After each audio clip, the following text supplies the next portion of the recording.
ఎందుకంటే వైఎస్ఆర్సిపి అని అంటే యువజన శ్రామిక రైతు కాంగ్రెస్ పార్టీ. రైతు, remember that it is a farmers party. YSRCP farmers party రైతులకు సంబంధించి ఇప్పుడు డిఎంకే ఉంది, ద్రవిడ అనే పేరుతో వచ్చింది అది. కాబట్టి వాళ్ళు ఏం చేస్తారు, వాళ్ళ ఐడియాలజీ కట్టుబడి ఉంటారు, ద్రవిడ అనే ఐడియాలజీ కట్టుబడి ఉంటారు.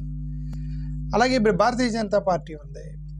ఈ భారతీయ జనతా పార్టీ అనేది భారత్ అనే దాని మీద తీసుకొని చూడండి, వాళ్ళ ఈవెన్ బిఎన్ఎస్గా మార్చేశారు. భారతీయ అనే వాళ్ళ పేరుందని చెప్పేసి ఈ యొక్క ఐపీసీని కూడా బిఎన్ఎస్ భారత్ అనే విధంగా మార్చేశారు.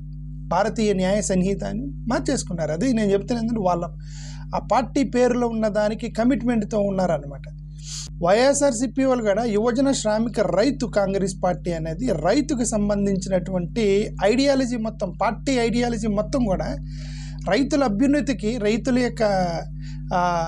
యొక్క యాంగిల్లోనే వాళ్ళ యొక్క మొత్తం డిజైన్ చేసుకోవాలి.